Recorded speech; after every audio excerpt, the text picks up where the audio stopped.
Hello students, math solution में आपका स्वागत है।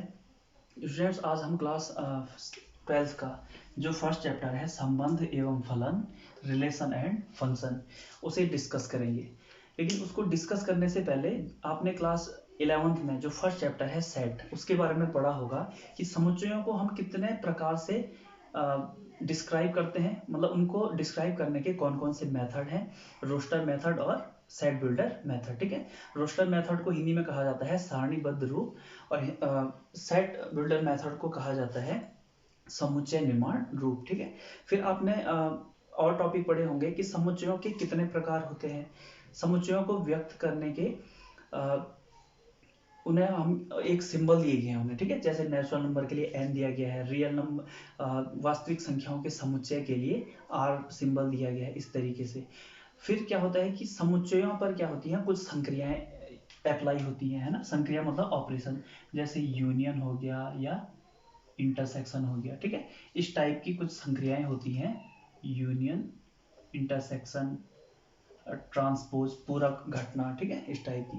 अब यहाँ पे जो संबंध तथा फलन जो आपका चैप्टर है, यहाँ पे भी जो पहला चैप्टर है आपका 11th में सेट, ठीक है, उसका काफी यूज है। ठीक है, तो हम क्या करते हैं कि संबंध तथा फलन को भी परिभाषित करने के लिए यहाँ पर क्या किया जाता है, समुच्चयों का प्रयोग किया जाता है। ठीक है, लेकिन जो आपके पास यहाँ पे फर्स्ट टॉपिक है वो है दो समुच्चयों का कार्तीय गुणन। तो हमारा जो पहला टॉपिक है, दो समुच्चयों का कार्तीय गुणन। ठीक है, इसे समझेंगे हम सबसे पहले कि दो समुच्चयों का एक्चुअल में जो कार्तीय गुणन होता है वो हम किसे कहते हैं। ठीक है, तो वास्तव में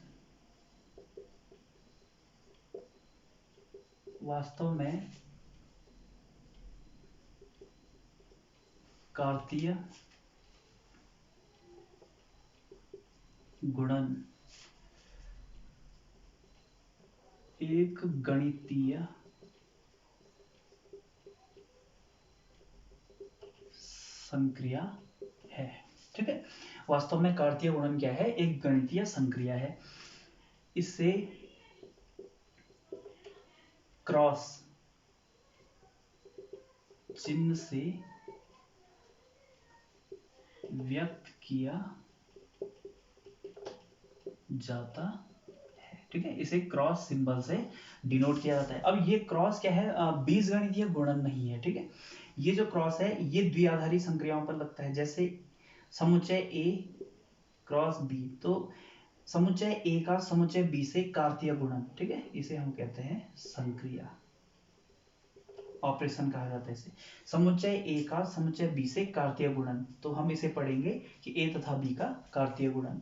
अब आपने संक्रियाओं के बारे में छोटी क्लासेस में पढ़ा होगा, जैसे अदर जो ऑपरेशंस हैं, संक्रियाएं हैं, जैसे प्लस हो गया, माइनस हो गया, मल्टीप्लाई हो गया, डिवाइड। ठीक है, और भी संक्रियाएं हैं, जैसे समुच्चयों में जो जिनका यूज किया जाता है, इंटरसेक्शन, यूनियन। ठीक है, इस टाइप की कुछ संक्रियाएं हैं। और संक्रियाओं के बारे में भी पढ़ा होगा, जैसे एलसीएम, दो संख्याओं का एलसीएम और एचसीएफ। ठीक है, तो इसी प्रकार से क्रॉस कार्तीय गुणन भी क्या है, एक संक्रिया है। ठीक है, ये क्या होती है, समुच्चयों पर अप्लाई होती है। जो कार्तीय गुणन की जो संक्रिया है वो किन पर अप्लाई करते हो आप, समुच्चयों पर, दो समुच्चयों पर या तीन समुच्चयों पर। ठीक है, तीन समुच्चयों के लिए ए क्रॉस बी क्रॉस सी लिख सकते हैं ना, या इस तरीके से किसी एक समुच्चय का उसके साथ तीन बार ए क्रॉस ए, इस तरीके से ऑपरेशन। ठीक है, तो ये आपको आ गया होगा समझ में कि जो क्रॉस सिंबल है वो किसको डिनोट करता है, कार्तीय गुणन को। और कार्तीय गुणन क्या है, एक गणितीय संक्रिया है जो दो समुच्चयों पर अप्लाई होती है। ठीक है, अब ये बीजगणितीय गुणन नहीं है। बीजगणितीय गुणन कभी भी दो संख्याओं पर अप्लाई होता है, जैसे 2 × 3 = 6। ठीक है, लेकिन कभी भी ये क्या है, गुणन, बीजगणितीय गुणन है, बीजगणितीय गुणन। ठीक है, लेकिन आप कार्तीय गुणन, कभी भी दो संख्याओं का कार्तीय गुणन 6 नहीं लिख सकते हो, ठीक है। कार्तीय गुणन हमेशा किस पर अप्लाई होगा, समुच्चयों पर, ठीक है। तो ये आपको आगे होगा समझ में। अब कार्तीय गुणन को हम एक एग्जाम्पल के माध्यम से समझेंगे, ठीक है, कि दो समुच्चयों का कार्तीय गुणन एक्चुअल में क्या होता है। सपोज दो सेट है हमारे पास, ए जो सेट है उसके एलिमेंट्स हैं 1 एंड 2, बी एक अनदर सेट है उसके एलिमेंट हैं 3, 4 एंड 5, ठीक है। तो समुच्चय ए का समुच्चय बी के साथ कार्तीय गुणन जो होता है उसे हम इस तरीके से डिनोट करते हैं। सबसे पहले आप समुच्चय ए के एलिमेंट को लोगे 1, फिर समुच्चय बी का 3, ठीक है, 1,3, फिर 1,4, फिर 1,5, ऐसे ही पहले फिर ए के एलिमेंट को लेंगे 2,3, 2,4 एंड 2,5, ठीक है, इस तरीके से। तो आपने एक चीज ऑब्जर्व की होगी कि कार्तीय गुणन में हम क्या कर रहे हैं, जो ये पेयर बने हैं इन पेयर को नाम दिया गया है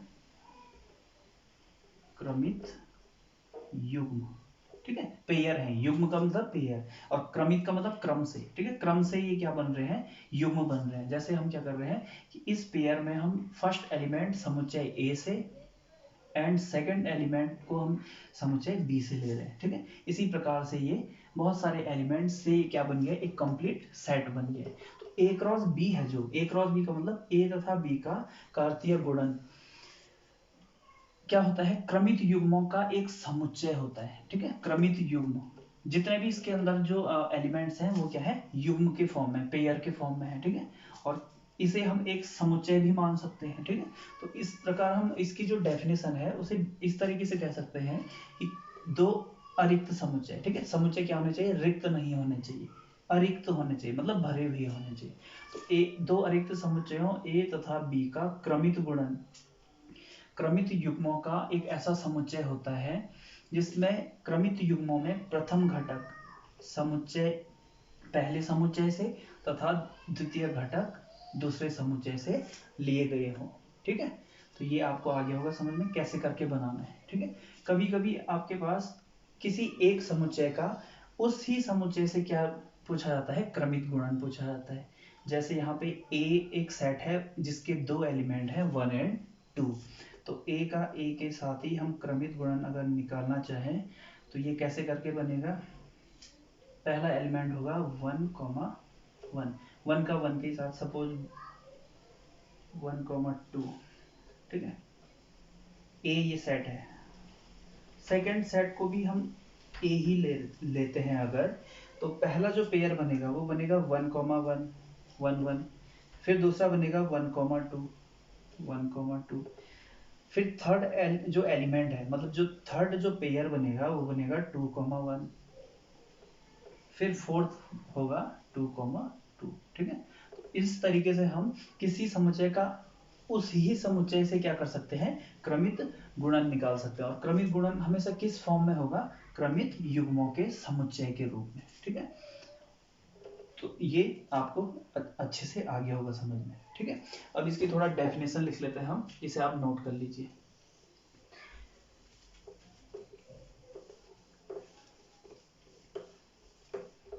ठीक है, डेफिनेशन है जो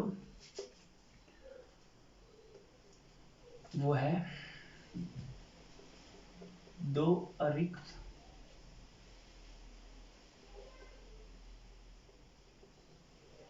समुच्चयों, एग्जाम्पल आप बाद में नोट कर सकते हैं, ठीक है, डेफिनेशन के बाद, दो अरिक्त समुच्चयों ए तथा बी का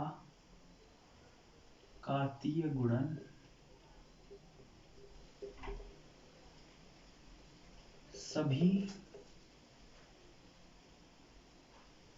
क्रमित युग्मों का समुच्चय होता है, ठीक है। दो अधिक समुच्चयों ए तथा बी का कार्तीय गुणन सभी क्रमित युग्मों का समुच्चय होता है जिसमें किसमें क्रमित युग्म में, ठीक है, क्रमित युग्म में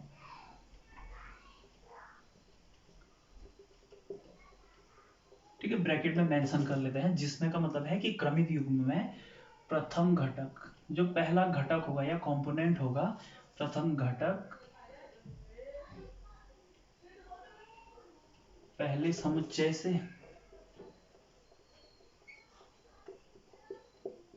तथा दूसरा घटक तथा द्वितीय घटक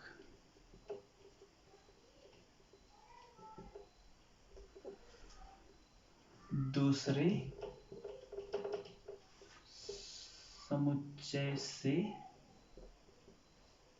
लिया जाता है, ठीक है। वो मैंने आपको एग्जांपल के माध्यम से समझा दिया कि किस तरीके से हम किन्हीं भी दो समुच्चय का कार्तीय गुणन को डिनोट करेंगे, ठीक है। यहाँ पे एक फॉर्मूला है, उसे हम लिख लेते हैं, A cross B equal to, ठीक है, ये एक फॉर्मूला है। इस फॉर्मूले के माध्यम से आप क्या कर सकते हो, समुच्चयों के जो समुच्चय के अंदर जो कार्तीय गुणन है, ठीक है, क्रमित युग्म है, उन्हें डिनोट कर सकते हो, ठीक है। कैसे करके, A cross B equal to A comma B such that where A belongs to capital A and B belongs to capital B, ठीक है। इस तरीके से आप दो समुच्चयों के क्रमित कार्तीय गुणन को डिनोट कर सकते हो, ठीक है। जहाँ पे A जो एलिमेंट लोगे, ये पेयर है, ठीक है, क्रमित युग्म है। यहाँ पे जो A एलिमेंट होगा वो समुच्चय A से लिया जाएगा और B जो एलिमेंट है वो समुच्चय B से लिया जाएगा, ठीक है। तो ये आपको आगे होगा इजीली समझ में। अब इसके बाद है आपका जो सेकेंड टॉपिक, वो है संबंध, ठीक है, कि संबंध एक्चुअल में क्या है। फर्स्ट चैप्टर है जो आपका, उसका नाम है संबंध एवं फलन। उसमें दो टॉपिक हैं, संबंध के अंदर हम पढ़ेंगे संबंधों के प्रकार, फिर अनदर टॉपिक है फलन। फलन के अंदर भी हम फलनों के अलग अलग प्रकारों के बारे में पढ़ते हैं, ठीक है। तो सबसे पहले हम संबंध के बारे में पढ़ेंगे कि संबंध एक्चुअल में क्या होता है, ठीक है। हमारा नेक्स्ट टॉपिक है संबंध को रिलेशन, ठीक है। तो एक एग्जांपल से समझा देता हूं मैं आपको, ठीक है, बाकी डेफिनेशन हम उसके बाद लिखेंगे। एग्जांपल से आपको इजीली समझ में आ जाएगा कि संबंध एक्चुअल में किसे कहा जाता है मैथमेटिक्स के अंदर, ठीक है। Let A is equal to, एक सपोज एक सेट लिया हमने A इज इक्वल टू है, उसके जो एलिमेंट्स हैं सपोज है 3 4 एंड 5, ठीक है। एक अनदर सेट है B के एलिमेंट है 9 16 25, ठीक है। अब अभी आपको बताया गया था कि दो समुच्चयों का कार्तीय गुणन किस तरीके से निकाला जाता है। तो सबसे पहले सपोज हम सेट A और सेट B के जो कार्तीय गुणन है उसको निकाल देते हैं, ठीक है। जो भी इसके अंदर क्रमित युग्म बनेंगे उन्हें लिख लेते हैं। पहला आएगा 3,9 3 9, ठीक है। दूसरा आएगा 3,16, फिर आएगा 3,25, ऐसे ही 4,9 4,16 4,25, ठीक है। इसी तरीके से 5,9 5,16 एंड लास्ट 5,25, ठीक है। तो ये कार्टेशियन प्रोडक्ट आ गया होगा आपको समझ में कि किस तरीके से हम दो समुच्चयों का कार्तीय गुणन निकालते हैं। अब जो एक इन समुच्चयों में क्या है, इन दो समुच्चयों में एक रिलेशन ले रहे हैं हम। सपोज एग्जांपल के लिए R इज इक्वल टू है suppose A comma B such that B is equal to है सपोज A स्क्वायर, ठीक है। A comma B such that B is equal to A square where A belongs to capital A मतलब जो ए element लोगे आप, उस समुच्चय ए के अंडर में होगा, उसका एलिमेंट होगा, and small B belongs to capital B. जो भी इसमें स्मॉल बी है वो हम कहाँ से लेंगे, कैपिटल बी से, मतलब बी समुच्चय से। तो ये हो गया समुच्चय आर का सेट बिल्डर फॉर्म, समुच्चय निर्माण रूप। इसे आप बदल सकते हो रोस्टर फॉर्म में। तो अब यहाँ पे हम ए की वैल्यू जो है वो समुच्चय ए से लेंगे। तो यहाँ पे समुच्चय ए में जो ए का जो मान है उसे यहाँ पे रख दीजिए, ये हो गया 3। अब यहाँ पे एक फॉर्मूला टाइप का बनाया गया है कि जो b है वो a का स्क्वायर है। तो अगर a3 रखोगे तो b कितना मिलेगा, a3 रखा तो b इक्वल टू a का स्क्वायर 9। ऐसे a की जगह पे आप 4 रखो तो ये b की वैल्यू हो जाएगी 4 का स्क्वायर 16। फिर 5 रखोगे एक जगह तो यहाँ पे आ गया 25। ठीक है, तो ये एक रिलेशन मिल गया हमें। अब आप ऑब्जर्व कर सकते हैं कि क्या R के सारे एलिमेंट A क्रॉस B में है, मतलब उनके क्रम कार्तीय गुणन में है, तो होंगे। ठीक है, 3,9 चेक कर लो, देखो 3,9 4,16 एंड लास्ट है 5,25। ठीक है, तो यहाँ से एक रिजल्ट मिला है कि R जो है, रिलेशन R जो होता है वो A क्रॉस B का एक क्या होता है, सबसेट होता है। ठीक है, तो यहाँ से एक रिजल्ट मिला हमें कि R is always subset of A cross B। R क्या होता है, संबंध R क्या होता है, क्रमित गुणन का, क्रमित नहीं कार्तीय गुणन का एक उपसमुच्चय होता है। ठीक है, और यह उपसमुच्चय कैसे करके बनता है, प्रथम समुच्चय का दूसरे समुच्चय के साथ संबंध स्थापित करने से। ठीक है, तो ये बहुत अच्छा एग्जांपल है, इसे आप समझ गए होंगे कि किस तरीके से संबंध और जो कार्तीय गुणन है उसे हम डिनोट करते हैं। ठीक है, और ऑलवेज क्या होता है, जो रिलेशन आर होता है वो ए क्रॉस बी का उपसमुच्चय होता है। ठीक है, तो अब इसकी हम डेफिनेशन लिख लेते हैं। हाँ, एक चीज और है, ठीक है, उसको डेफिनेशन में लिखेंगे। किसी अरिक्त समुच्चय ए का अरिक्त समुच्चय बी से संबंध लिख सकते हैं, बी से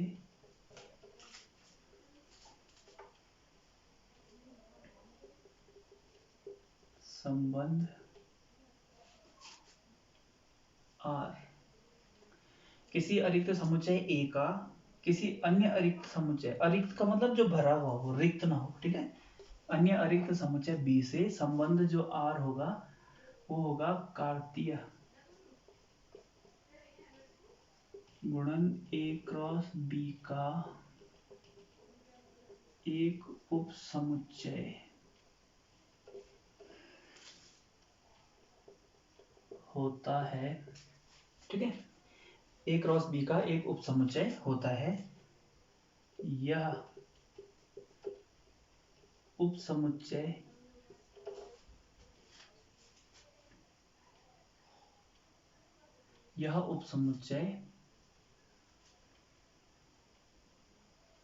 प्रथम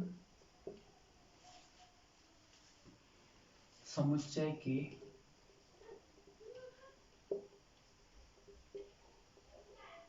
घटकों का द्वितीय समुच्चय के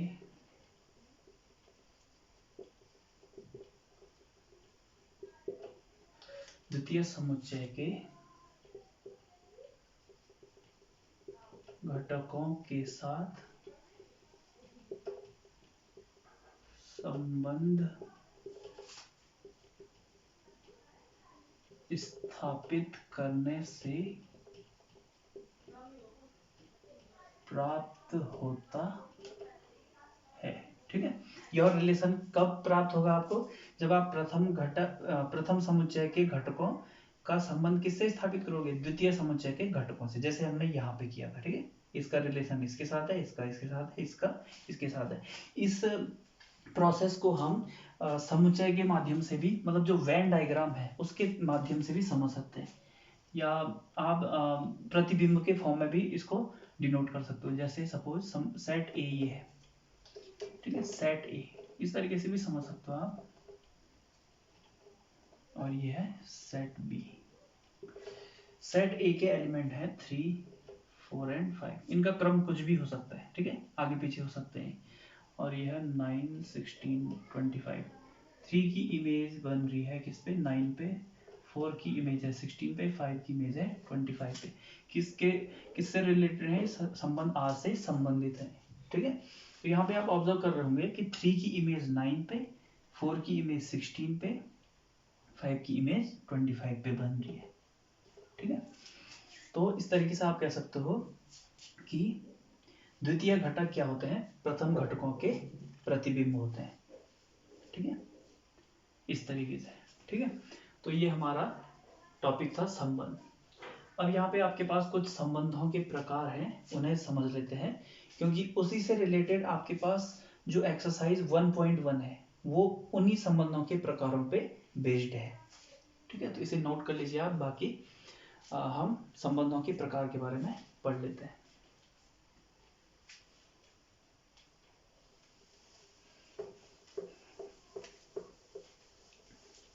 अब है हमारा टॉपिक संबंधों के प्रकार, the types of the relation, ठीक है, टाइप ऑफ रिलेशंस।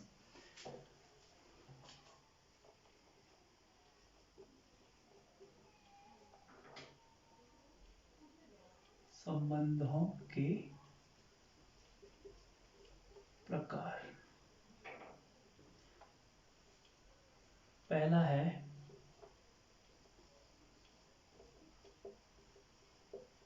रिक्त संबंध, ठीक है, एम्प्टी रिलेशन भी कह सकते हैं इसको, ठीक है, एम्प्टी रिलेशन। संबंध, रिक्त संबंध किसे कहा जाएगा, यदि R इज इक्वल क्या हो 5, जो बिलोंग करे A क्रॉस B में। अगर समुच्चय A का कोई भी अवयव समुच्चय B से संबंधित न हो, अगर कोई समुच्चय A है और कोई अनदर सेट B है, अगर A समुच्चय का कोई भी अवयव किसी अन्य समुच्चय से रिलेट नहीं करता है, तो उस प्रकार के संबंध को हम कहते हैं रिक्त संबंध, ठीक है। सेकंड है सार्वत्रिक संबंध। सार्वत्रिक संबंध के अंतर्गत क्या होता है, यदि R इज इक्वल टू है A क्रॉस B, ठीक है। इसका मतलब क्या है, सार्वत्रिक संबंध कब होगा, कि जब किन्हीं दो समुच्चयों के बीच ऐसा संबंध हो कि पहले समुच्चय के जितने भी अवयव हैं वो सारे अनदर सेट के साथ क्या हो, रिलेटेड हो, सभी समुच्चयों, सभी अवयवों के साथ संबंधित हो, ठीक है। समुच्चय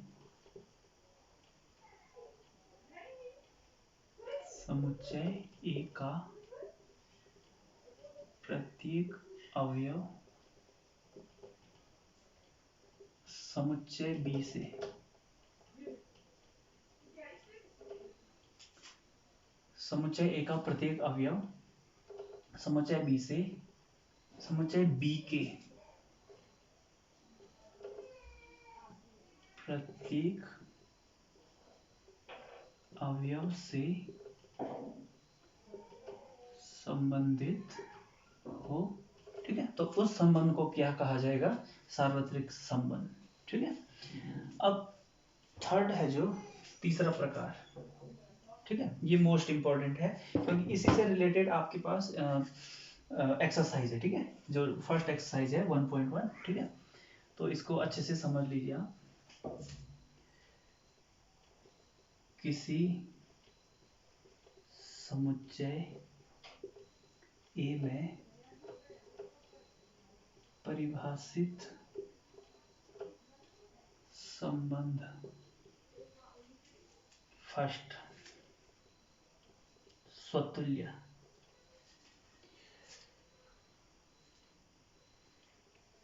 कहलाता है, यदि, ठीक है, किसी समुच्चय ए में परिभाषित संबंध, ठीक है, फलनों को परिभाषित करने के लिए किनका यूज करते हैं हम? समुच्चयों का, ठीक है। तो यदि किसी समुच्चय ए में परिभाषित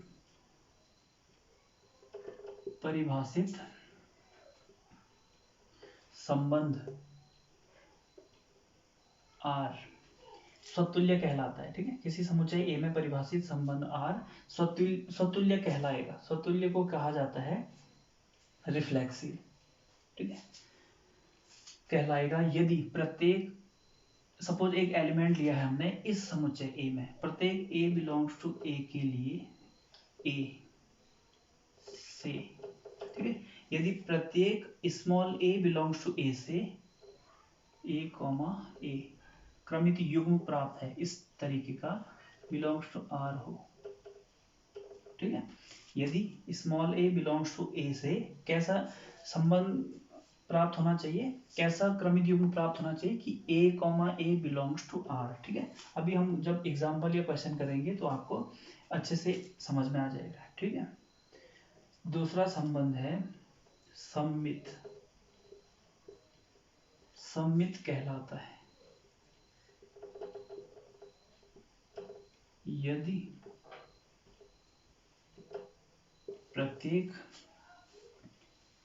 ए comma B belongs to A से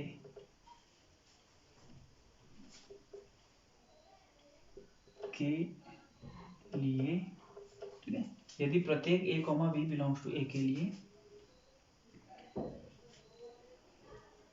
A comma B belongs to R से क्या प्राप्त हो, B comma A belongs to R प्राप्त हो, ठीक है।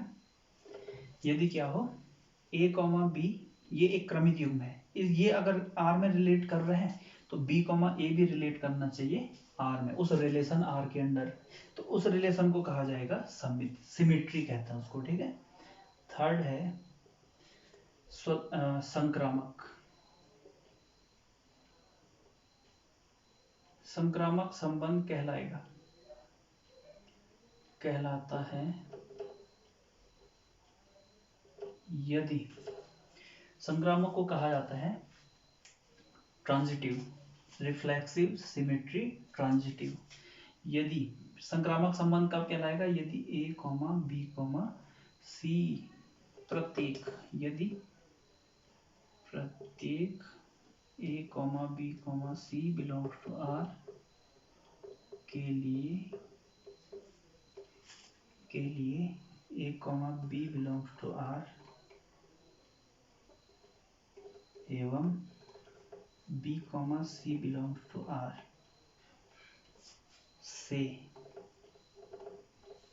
ए कॉमा बी जो यहाँ पे खत्म होगा वो यहाँ पे शुरू होगा, ठीक है। A comma B belongs to R एवं B comma C belongs to R से A comma C belongs to R प्राप्त हो, ठीक है। तो इस प्रकार के संबंध को कहा जाएगा संक्रामक संबंध, ठीक है। और इन तीनों रिलेशन को मिलाकर अगर ये तीनों रिलेशन किसी समुच्चय ए के अंतर्गत आते हैं तो उस समुच्चय को नाम दिया गया है तुल्यता संबंध, ठीक है। तो इसे भी लिख लेते हैं क्योंकि एग्जाम में आपके पास पूछा जाता है कि सिद्ध कीजिए या दर्शाइए या बताइए कि ये जो संबंध है इस समुच्चय के अंतर्गत ये तुल्यता संबंध को व्यक्त करता है या सिद्ध करता है, ठीक है। तो इसे भी लिख लेते हैं तुल्यता संबंध। किसी समुच्चय ए में परिभाषित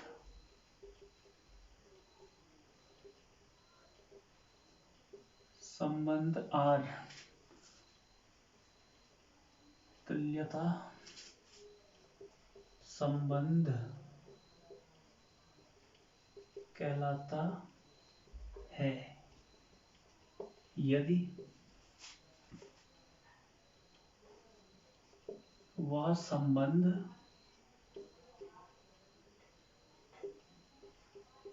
स्वतुल्य कॉमा सममित तथा संक्रामक हो।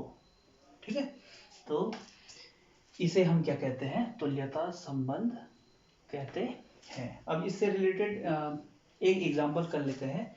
ठीक है, बाकी तब नेक्स्ट क्लास में हम इससे रिलेटेड एक्सरसाइज को सॉल्व करेंगे। जो एक्सरसाइज 1.1 है उसे सॉल्व कर लेंगे। तो एक एग्जांपल है आपकी बुक से, एग्जांपल 4। ठीक है, इसे कर लेते हैं। वो इसी पे बेस्ड है, तुल्यता संबंध या सममित, इन पे स्वतुल्य, सममित और संक्रामक पे। तो आपकी बुक में जो एग्जांपल 4 है, उदाहरण 4 है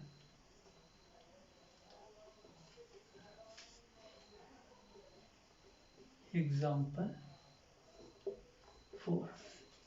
सिद्ध कीजिए कि समुच्चय, अच्छा सेट दिया है, समुच्चय दिया है 1 2 3। इस समुच्चय में क्या दिया है? एक रिलेशन दिया है। r इज इक्वल टू कितना है? 1, 1, 2, 2, 3, 3, 1, 2 एंड 2, 3। ठीक है, इस तरीके से क्रमित युग्मों से ये संबंध बना है। क्रमित युग्मों के समुच्चय से एक संबंध बना है जो जिसका प्रत्येक एलिमेंट किस में बिलोंग करता है? इस समुच्चय में बिलोंग करता है। अब यहाँ पे सिद्ध करना है कि ये जो प्रदत्त संबंध R है ये स्वतुल्य है, परंतु न तो सममित है और न ही संक्रामक है। ठीक है, तो चेक कर लेते हैं।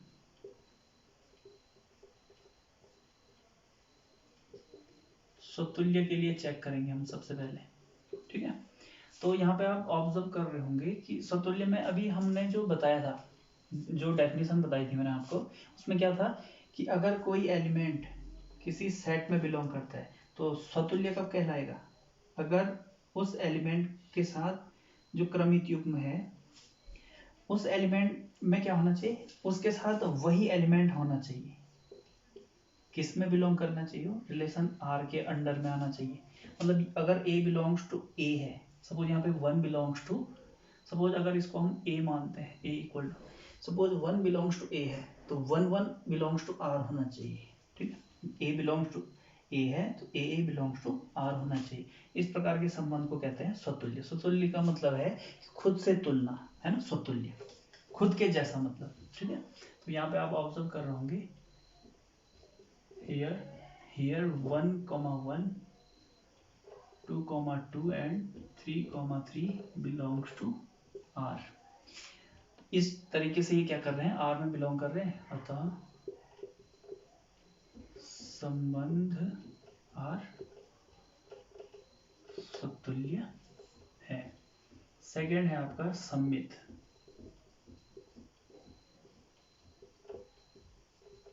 सममित के लिए चेक करेंगे अब। सममित में सिमेट्री है ना, सिमेट्री में अब ये तो आएंगे नहीं क्योंकि ये तीनों क्या है? स्वतुल्य संबंध है। अब इन दोनों में से चेक करते हैं। तो here 1, 2 belongs to R but 2, 1 does not belongs to R, अतः संबंध R क्या है? सममित नहीं है। ठीक है, और थर्ड है संक्रामक। संक्रामक भी बहुत इजी है। इसमें एक एग्जांपल और ले सकते हो आप, 2, 3 बिलोंग्स टू R। 2, 3 जो पेयर है वो R में बिलोंग कर रहा है लेकिन 3, 2 नहीं है इसमें। ठीक है, तो इसमें दो एग्जांपल, दो एलिमेंट्स हैं इसमें जो सममित के को वेरीफाई करते हैं। संक्रामक में चेक कर लेते हैं। here 1, 2 belongs to R जो यहाँ खत्म होगा वो यहाँ शुरू होगा, ठीक है, ऐसा एलिमेंट देखना है आपने। तो 1,2 belongs to R and 2,3 belongs to R. But अब संक्रामक के लिए क्या होता है कि 1,2 belongs to R, 2,3 belongs to R, then क्या होना चाहिए 1,3 ऑल्सो बिलोंग्स टू आर होना चाहिए, लेकिन 1,3 यहाँ पे कोई भी एलिमेंट नहीं है, तो हम लिखेंगे कि 1,3 but 1,3 does not belongs to R. इसका मतलब ये संबंध क्या है, संक्रामक